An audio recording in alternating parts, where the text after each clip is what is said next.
I was avoiding eye contact so bad. I'm just like, okay, please don't look at me to translate. And she looked at me and she said, can you translate for your mom? I think she just needs some help understanding what this machine is trying to show her. I'm like, okay, cool, yeah, I got you. So I stand up and I walk towards my mom. I bend down, I get closer to her ear. The lady tells me some instructions in English. Let's just let that sit for a second. What is up, guys? My name is Filimon. Coming back at you live, and you are watching the Brief Dive Podcast.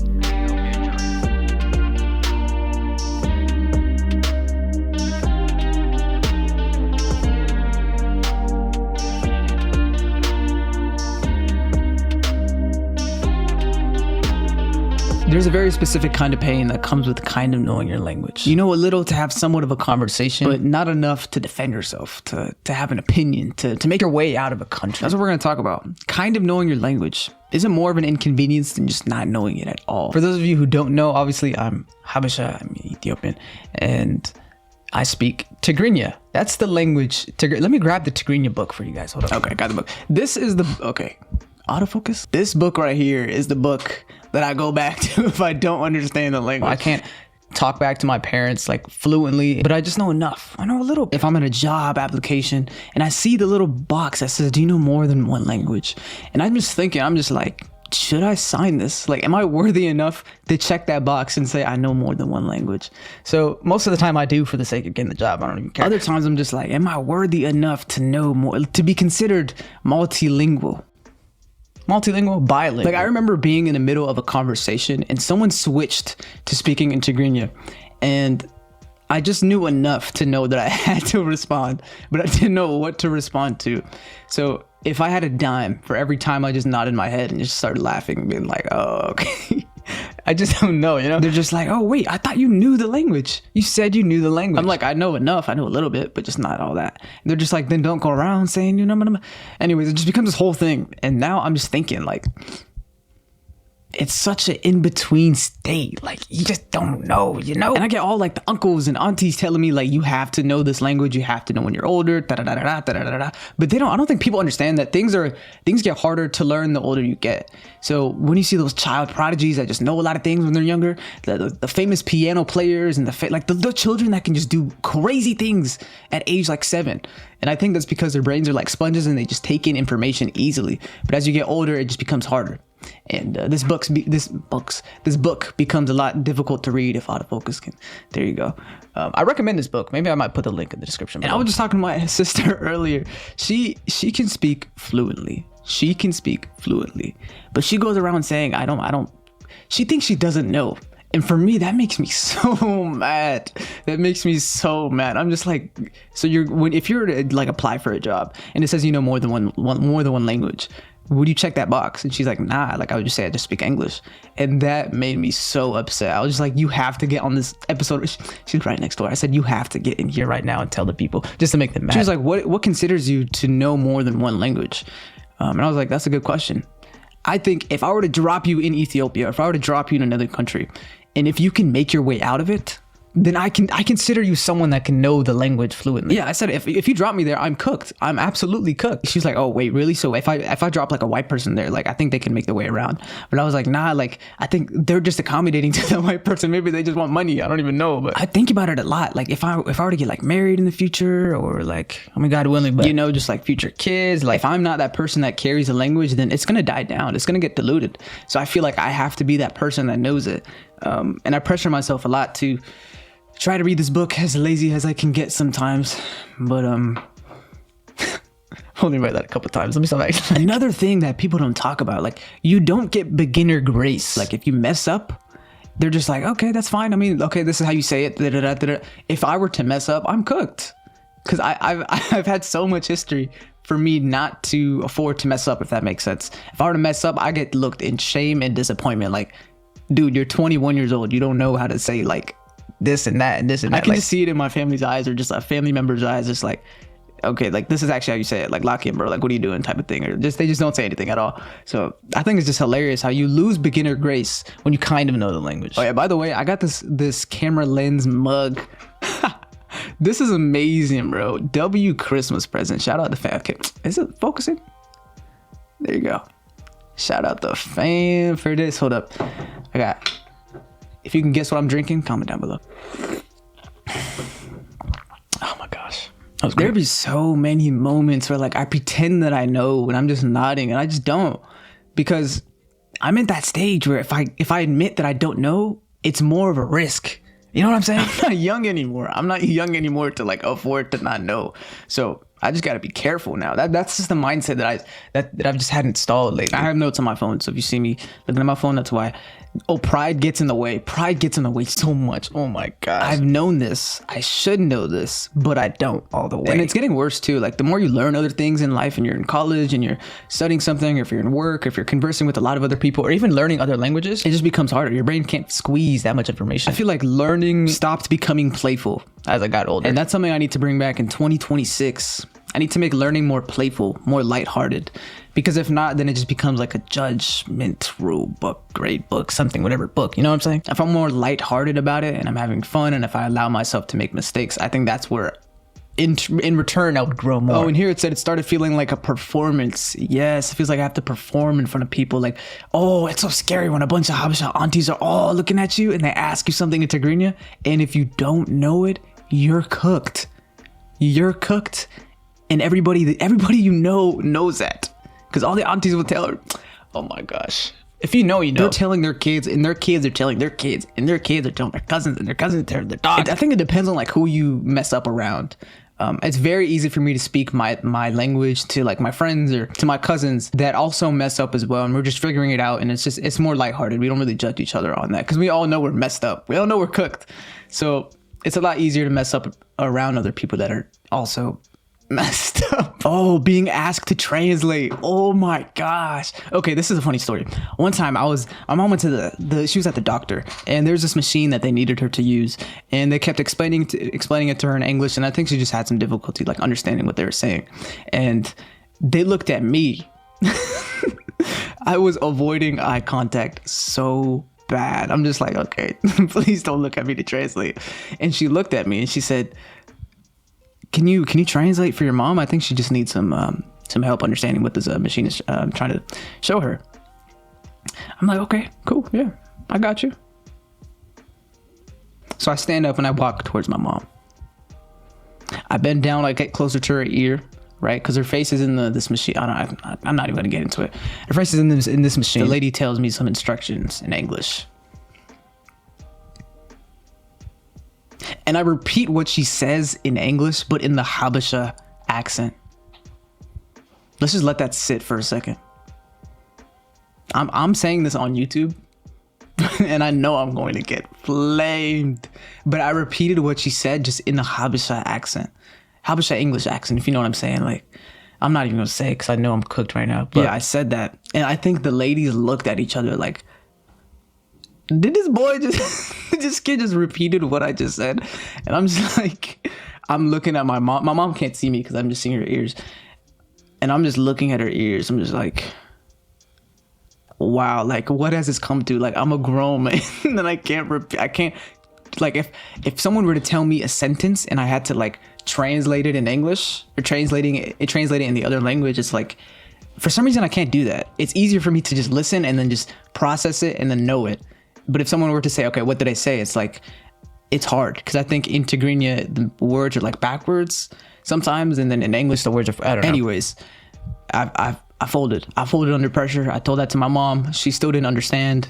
And we had to work together as a collective whole, me and the nurses. It was just an embarrassing moment. And I know that the nurses spoke about it behind the doors. Apparently that's what nurses do. Yeah, I can tell they're just looking at me like a little, I just got the looks. And I was like, let me get out of this building. Let me sign my mom like for the next scheduled date. And I'm just like, let's just leave. Like, oh my gosh. And my mom didn't see much of it, but I was in so much shame. I was so embarrassed. That is a day that I am not proud of. I'm not gonna lie. So that was a cherry on top. Like, wow, like if this is my mom's health, this is something I can't even like take care of. Like, this is something I need to lock in on, because if this is a serious situation, which it was, then I need to lock in, you know, because this is This is serious. Sometimes it's not just a language you're struggling with. It's a version of yourself you can't fully access. Yo, I can't lie. This is all self-glaze. I would be so funny if I spoke Tigrinya. Oh my gosh. If I spoke Tigrinya, you know how funny I'd be? I had so many jokes like lined up. Like, oh my gosh. Like, I don't have access to that now. I mean, obviously, like I'm saying this all with a growth mindset. Like, I'm capable of learning. I'm willing to learn. I can see myself learning more. Like, this isn't me saying I'm cooked forever. But as of now, I don't have access to that. Like, it makes me so mad. You know, like I'd be so funny. Yo, self-glaze right now. I'd be so funny. I make all the aunties laugh. My mom, my dad, like my aunt. Like, the jokes are just gone now. Like, I can't access that funny side. If you know, you know. Like, never mind. And there's other stuff I can't fully access. Like, it's so cool to like be in a public setting and just like speak a different language with someone else. Like, you have your own little thing with them, and like if there's someone over there that's just like acting a little different, and you gotta like, you know, check in with someone else in the other language. Like, that's nice. That's just amazing. Like, I feel like people take that for granted, right? Because I felt like I wasn't able to fully do that. And one time there's a story. One time my sister and I were in an elevator. We were in an elevator, right? And two other people were in there. This is a long flight down, or so whatever. Down, we were going down, and my sister said something in Tigrinya. She whispered something to me in Tigrinya, and it was so broken. Like, it was just broken. It was just not connected, nothing connected. But I knew what she was saying. And I looked at her. I was just like, "Are you speaking Tigrinya?" Oh my gosh, that's a funny day. And I outed her out, and I think the other girls, the ladies in the room, like, looked. But nah, it's just funny. Like, I think you lose access to that, like just talking with someone else in public, and just opening up and stuff like that. I think that's something you lose access to, and like the little jokes, like I mentioned, and opening up to your family as well. I feel like I would be able to open up to my mom and dad a lot more if I was able to speak Tigrinya, or if I was able to, like, I think I would speak more about my goals and my passions just a lot more fluently. Rather than saying, like, they know I do YouTube, and they know I do like creative projects and stuff like that, and they know I study IT, but they don't really know like why behind it, and not that they've never asked, but I feel like if I brought it up, they'd be a lot more interested, and if I brought it up in English, I don't think they'd really understand fully. But I think if it was in Tigrinya, they would kind of like fully grasp the subject. And I'm the kind of guy where if someone wouldn't fully like get it, then I just wouldn't share it.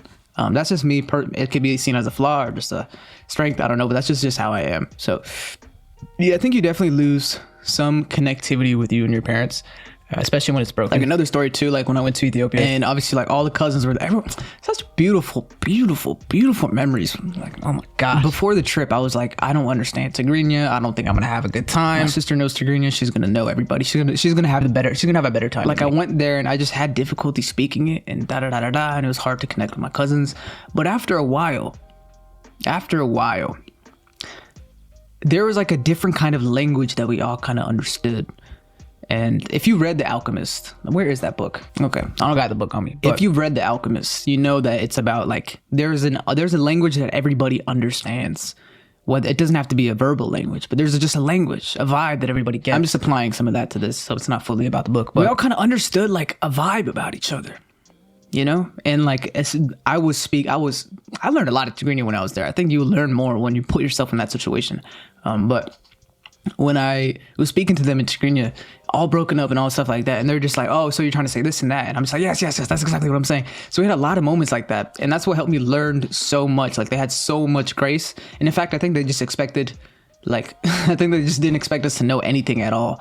So I think the little expectation, which kind of sounds wrong, but like not putting so much expectation, I think that's what it is. That kind of helped a lot. But we all understood like a vibe about each other. Like, we understood each other's personalities without getting to know just like certain things. I don't know. It was hard to explain. Like, I pull up, they pull up, and we just understood each other. despite like just the language barrier. Obviously we didn't stand in silence. We spoke a lot, we yapped a lot. It was broken, but we figured it out, and they figured it out, and they said stuff in English, and then we figured it out, and we said stuff in Tigrinya, they figured it out, and we had an amazing time. So much so to when it was time to leave, like everybody was tearing up. So it's just like, I was thinking, like, two people don't have to know a language to fully understand each other, and that's such a beautiful thing. I'm not even gonna lie, like, just think about that. Like, people don't have to fully understand each other to love each other. Obviously we have like cousin bias because we're family, but I didn't think I would leave that trip loving it so much. I thought I was gonna leave like not conversing with many people, but I put myself in that position to speak, to just fully immerse myself in the situation. So I think opening yourself up and allowing yourself to fail is what's gonna help you grow and thrive in that language. So I'm very, very grateful for that experience. I'm grateful for just all of that in general. Yeah, it's a beautiful story. It's a beautiful story. But now sometimes I get scared, like as I'm getting older, like my fear is pulling up into a relationship or just a friendship, or any connection or anything, like not being firmly rooted within myself, like pulling up into just a connection, and I just don't know where I stand in my language or where I stand in the culture. I always felt like that confused the mix. Like I wasn't worthy enough to even step foot into that situation because I don't know the language, I don't know the history like that, and it's like imposter syndrome for connections and reaching out to people, and that's definitely like a silent thing people don't talk about. Like, I definitely have felt unworthy to step foot in a lot of situations because I never felt like I knew a lot or knew enough. And when I see like ISA groups in schools and stuff like that, I'd feel so left out because I didn't know, I couldn't speak with the other people. I couldn't connect. I didn't understand the vibe. Well, I did understand the vibe. I just didn't understand the language. And like sometimes they knew like the singers' names, and they're like, oh, this song is so good, let's all play this song. I'm like, I didn't even know what the song was until you just played it, type of thing. So I still push myself to go in those situations and to go to events and to go to environments like that push me into to just be around that. I think that's what teaches you a lot. Even like within this podcast, I felt like I couldn't have an Ethiopian topic or just being able to talk about anything that's related to Ethiopia or culture, because I just didn't feel well equipped. And I had this discussion with Froini, if you know her. She's been on this video. We talked about Ethiopian mental health and whatnot, and it was like, I was thinking, like, if I were to make more videos like this, people will say things obviously like, oh, this dude does not know enough to really be speaking into the subject, or he's just like he's just a diluted diaspora. That's a word. I think I just made up with it right now. But like, I definitely felt a lot of imposter syndrome stepping into the content creation world. Like, I see a lot of other Habesha creators that know the language, that know all this stuff, and I know the history, that know the dances and stuff like that. And I'm just here stepping into it, like kind of like figuring it out. I personally feel like I know a good amount, but it could definitely I could definitely know some more. It's not like I'm like, I can do the dances, I can do like I mean, not well, but I know the foods and language, the dances, just a little bit of the history, but I always felt like it just wasn't enough. Some aspects in those categories I knew more than others, but yeah, I see other creators that just knew more, and I was just like comparing a lot, and that's something that I should not have done, because I'm me, and there's an audience for everybody, you know? Like, if there's me here, then there's probably a lot of other me's that feel the same exact way, especially in 2026 now. Yeah. It's a lot, but yeah, I'm just figuring it out. I'm just gonna have more grace for myself, be lighter on myself, be lighthearted about the subject. Don't pressure myself to know 110% of everything, because that's just borderline insane. I think immersing myself more in the culture, being in it more, and being in the kind of knowing maybe is just a sign of learning. It's a stage of learning. Like, I think everyone is in that stage. Everyone has been in that stage. So yeah, it's definitely something that I know I'm not the only one that experiences. And there's also topics like not feeling connected within your culture, where you feel like you can't date within another region and stuff like that. So definitely that's a topic for another story. If you guys want to talk about something like that, let me know in the comments. But yeah, anyways, I feel like I'm rambling on. But yeah, this is a stage of growth. We're all young. We're all trying to figure it out. That's just life. I'm going to try my best. I'm going to do the best I can. And show up, show out, do the best thing I can do. That's literally the best thing I can do right now. So if you guys enjoy this episode, let me know in the comments. I'll definitely do more of it. I enjoyed this talk. This was a cool little podcast. Obviously, we're in my room again. I think in January, we're going to do a lot more room recordings. Maybe throughout the year, I would love to implement more room recordings because it's just, I'm going to be straight up with you. It's a lot easier to make. And I feel more comfortable with just like me, you, and the camera. We can get to know each other a little bit more.